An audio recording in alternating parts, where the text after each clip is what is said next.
Dickinson, a 33-year-old merchant, published a journal of the trip 3 years later called God's Protecting Providence, the guiding force he believed for his survival.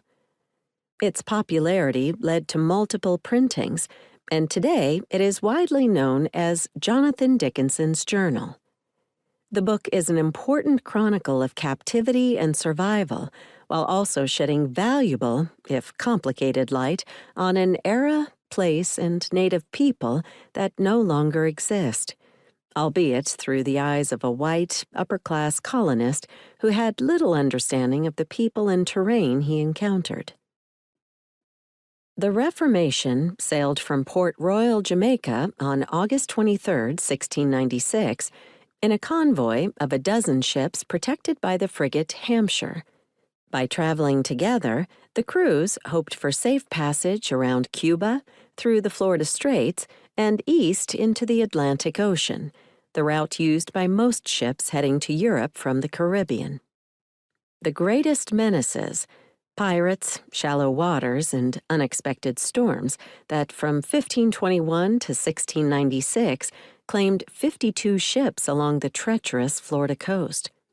Along the western shore of Cuba, the three-masted Reformation hit calm seas, and eventually the crew lost sight of the other ships.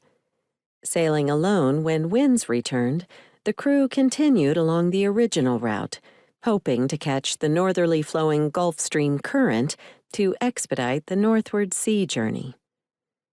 Planning to open a new family office in Philadelphia, Dickinson chartered the Reformation to carry goods and people to the thriving colonial English city. Aboard were Commander Joseph Curl, who broke his leg during an accident off Cuba, and mariners Richard Limpaney, Solomon Cresson, Joseph Buckley, Thomas Founds, Thomas Jemay, Nathaniel Randall, John Hilliard, listed as the Master's Boy, and Ben, described as the Master's Negro.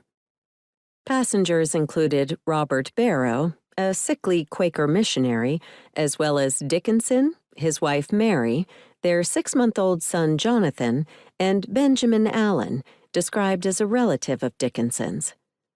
Also on the boat were 11 enslaved people owned by Dickinson. One of them, Venus, an Indian girl, died shortly after they set sail.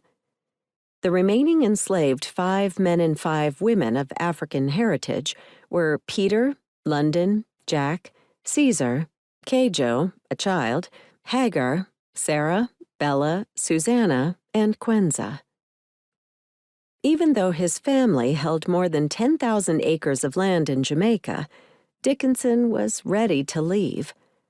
4 years earlier, a massive earthquake and subsequent tsunami destroyed much of Port Royal, diminishing the family's finances, and British-held Jamaica was a seething bastion of unrest.